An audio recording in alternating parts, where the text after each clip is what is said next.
ಬೆಳಿಗ್ಗೆ ಅತಿಯಾಗಿ ಸುಸ್ತಾದ ಕಾರಣಕ್ಕೆ ತಿಂಡಿ ಮಾಡಲಾಗದೆ ಬ್ರೆಡ್ ಟೋಸ್ಟ್ ಅಷ್ಟೇ ಮಾಡಿ ಡೈನಿಂಗ್ ಟೇಬಲ್ ಮೇಲೆ ತಲೆ ಇಟ್ಟು ಮಲಗಿದ್ದ ಜೀವಿತ ಗಂಡನ ಸದ್ದಿಗೆ ಎಚ್ಚೆತ್ತಳು.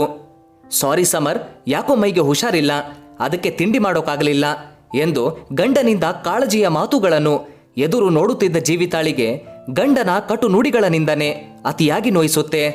ಅಲ್ವೇ, ದಿನ ಇಡೀ ಮನೆಯಲ್ಲೇ ಬಿದ್ದಿರ್ತೀಯಾ, ಆಚೆ ಯಾವುದೇ ಕೆಲಸ ಇಲ್ಲ, ಅಷ್ಟಾದ್ರೂ ಸುಸ್ತು ಅಂತೀಯಾ? ಛೇ, ಅಪ್ಪ ಅಮ್ಮನ ಬಲವಂತಕ್ಕೆ ನಿನ್ನ ಮದುವೆ ಆದದ್ದು ನನ್ನ ತಪ್ಪೆ. ಛೇ, ಯಾವನಿಗೆ ಬೇಕಿ ಬ್ರೆಡ್ಡು, ಆಮ್ಲೆಟ್ ಮಾಡಿದ್ರೂ ಸಾಕಿತ್ತು. ಥೂ, ಏನ್ ಕರ್ಮಾನೋ, ವಿದೇಶದಲ್ಲಿ ಕೈತುಂಬ ಸಂಪಾದನೆ ಇದ್ದರೂ ಇವಳದೊಂದು ಗೋಳು ಎನ್ನುತ್ತಾ ಹೊರಟು ಹೋಗುತ್ತಾನೆ.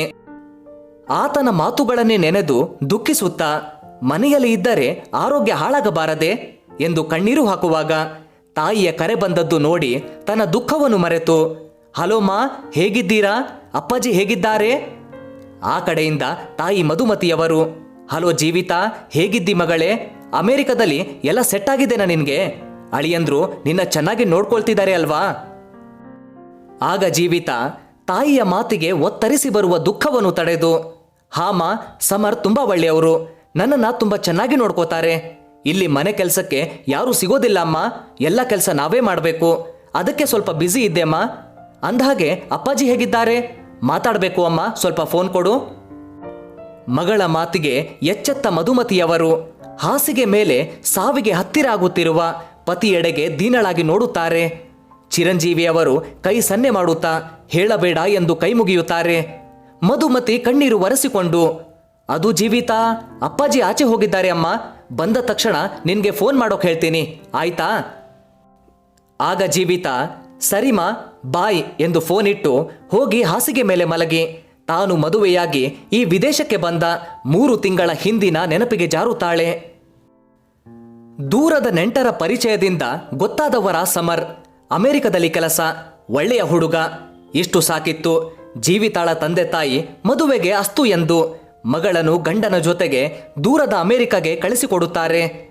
ಮದುವೆಯಾಗಿ ಬಂದ ದಿನದಿಂದ ಗಂಡನ ಒಂದು ಪ್ರೀತಿಯ ಮಾತಿಗೆ ಹಂಬಲಿಸುತ್ತಿದ್ದ ಜೀವಿತಾಳಿಗೆ ಸಮರನ ತಾತ್ಸಾರ, ಕಟು ನುಡಿ, ಮಾನಸಿಕ ಹಿಂಸೆ, ಮಾತು ಮಾತಿಗೂ ಆತ ಮಾಡುವ ಅವಮಾನಕ್ಕೆ ಮನಸ್ಸು ನೊಂದುಕೊಳ್ಳುತ್ತದೆ.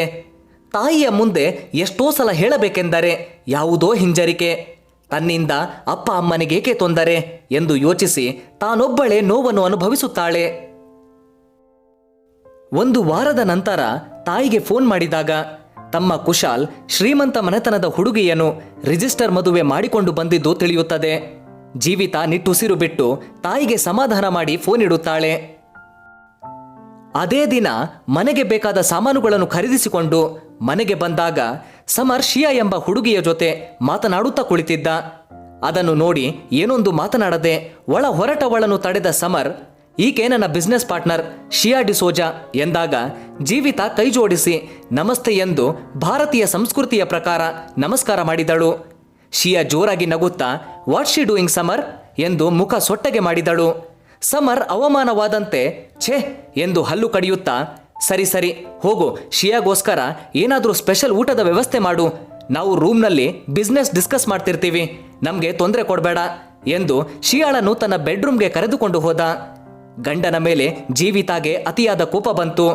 ಆದರೂ ಏನೊಂದು ಮಾತನಾಡದೆ ಊಟದ ವ್ಯವಸ್ಥೆ ಮಾಡಲು ಅಡುಗೆ ಮನೆಗೆ ಹೋದಳು.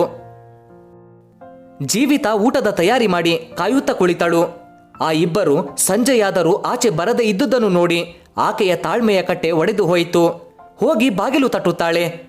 ಆಗ ಬಾಗಿಲು ತೆರೆದು ನಶೆಯಲ್ಲಿ ತೂರಾಡುತ್ತಾ ಸಮರ್ ಹೊರಗೆ ಬಂದು ಮಡದಿಯ ಕಡೆಗೂ ನೋಡದೆ ಅಲ್ಲೇ ಡೈನಿಂಗ್ ಟೇಬಲ್ ಮೇಲೆ ಮಾಡಿಟ್ಟ ಖಾದ್ಯಗಳನ್ನು ತೆಗೆದುಕೊಂಡು ಒಳ ಹೋಗುತ್ತಾನೆ. ಈ ಬಾರಿ ಬಾಗಿಲು ಹಾಕುವುದನ್ನು ಮರೆಯುತ್ತಾನೆ.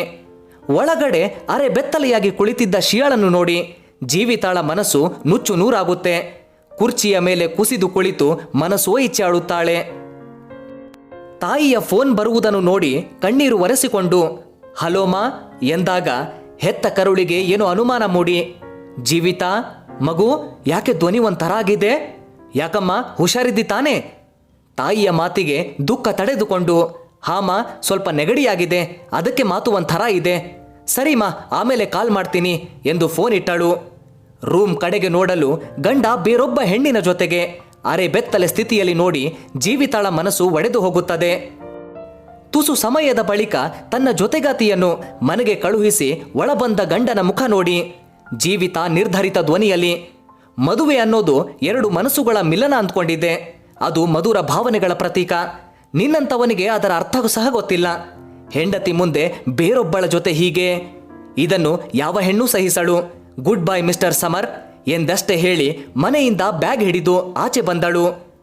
ಆಕೆಯನ್ನು ತಡೆಯುವ ಪ್ರಯತ್ನವನ್ನು ಮಾಡದೆ ಸಮರ್ ಅಹಂಕಾರದಿಂದ, ಆಚೆ ಹೋಗಿ ಏನ್ ಮಾಡ್ತೀಯ, ಎರಡಕ್ಷರನು ಕಲ್ತಿಲ್ವಲ್ಲ ನೀನು, ಇದು ಅಮೆರಿಕ ಕಣೆ, ಅಮೆರಿಕ ಎಂದು ಜೋರಾಗಿ ನಗುವವನಿಗೆ ತನ್ನ ಮಡದಿ ಎಂ.ಕಾಂ ಪದವೀಧರೆ ಎಂಬ ಅಲ್ಪ ಮಾಹಿತಿಯೂ ಇರಲಿಲ್ಲ.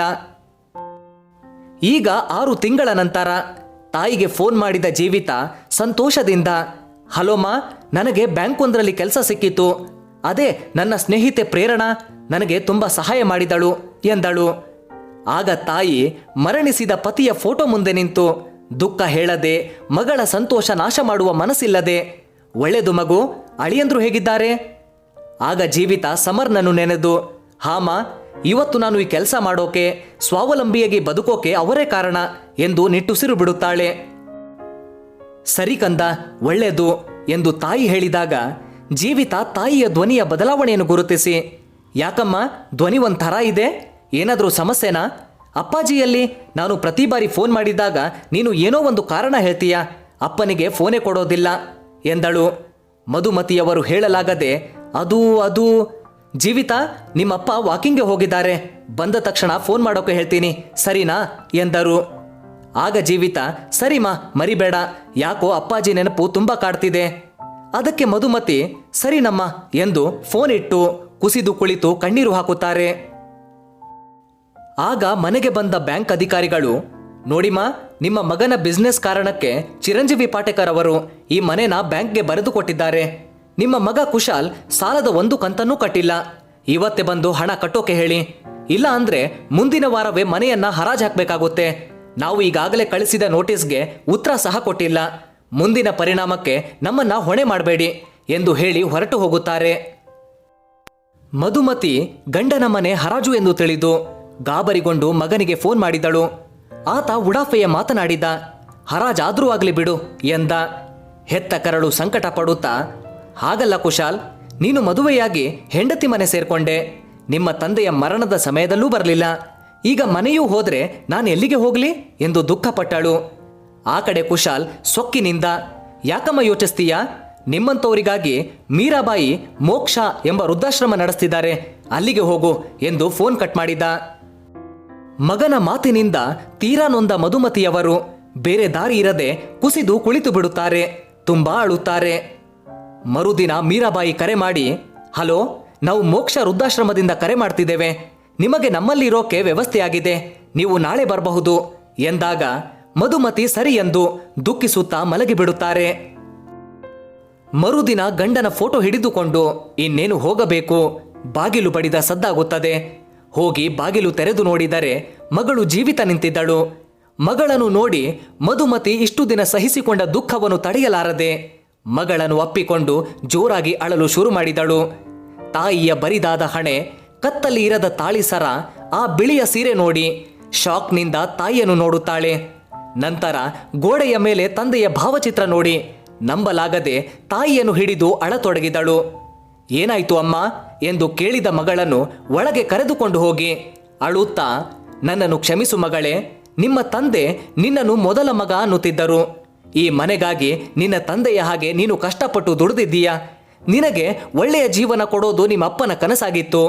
ಇದೆಲ್ಲ ಹೇಳಿದ್ರೆ ನೀನು ಎಲ್ಲವನ್ನ ಬಿಟ್ಟು ಬಂದು ಬಿಡ್ತೀಯಾ ಅಂತ ನಿನ್ನಿಂದ ಮುಚ್ಚಿಟ್ಟಿದ್ದೆ ಕಂದ. ಕುಶಾಲ್ನ ಬಿಸ್ನೆಸ್ಗಾಗಿ ಈ ಮನೆ ಬ್ಯಾಂಕ್ಗೆ ಬರ್ಕೊಟ್ಟಾಗಿದೆ. ಅವನು ಅವನ ಹೆಂಡತಿ ಮನೆ ಸೇರ್ಕೊಂಡಿದ್ದಾನೆ. ನಾಳೆ ಬ್ಯಾಂಕಿನವರು ಮನೆನ ವಶಪಡಿಸಿಕೊಳ್ತಾರೆ.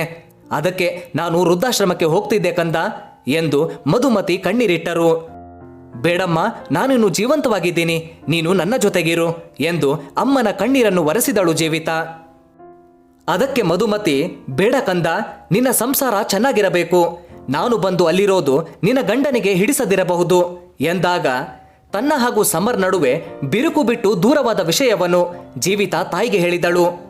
ಮತ್ತೆ ಇದೆಲ್ಲ ಮೊದಲೇ ನಮಗೆ ಏಕೆ ಹೇಳಲಿಲ್ಲ ಕಂದ ಎಂದು ಮಧುಮತಿ ಕೇಳಿದಾಗ, ಅಮ್ಮ, ನಾನು ಅಪ್ಪನ ಮಗನಲ್ಲವೇ, ನಾನೂ ಅವರಂತೆ, ನನಗೂ ಸ್ವಾಭಿಮಾನ ಜಾಸ್ತಿ ಎಂದು ಕಣ್ಣೀರು ಒರೆಸಿಕೊಂಡಳು.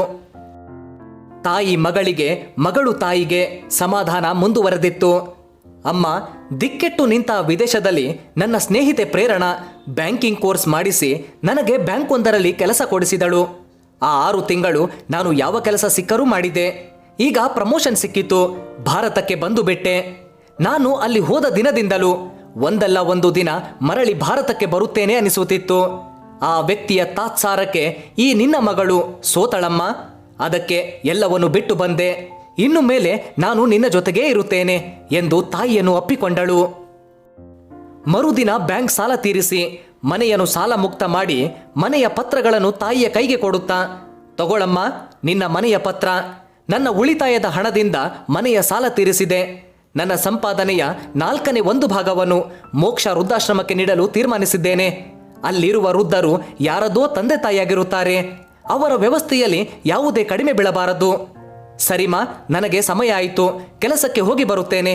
ಸಾಯಂಕಾಲ ವಾಕ್ಗೆ ಹೋಗಿ ಬರೋಣ ಎಂದು ತಾಯಿಯ ಕಾಲಿಗೆ ನಮಸ್ಕಾರ ಮಾಡಿ ಹೊರಟ ಮಗಳನ್ನು ಹೆಮ್ಮೆಯಿಂದ ನೋಡಿದ ತಾಯಿಯ ಮನದಲ್ಲಿ ಮೂಡಿದ ಕೊನೆಯ ಭರವಸೆಯ ಮಾತು, ಈ ಪಯಣ ನಿಲ್ಲದು, ಇದು ನಿರಂತರ ಬದುಕು ಎಂದು ಕಣ್ಣೀರು ಒರೆಸಿಕೊಳ್ಳುತ್ತಾರೆ.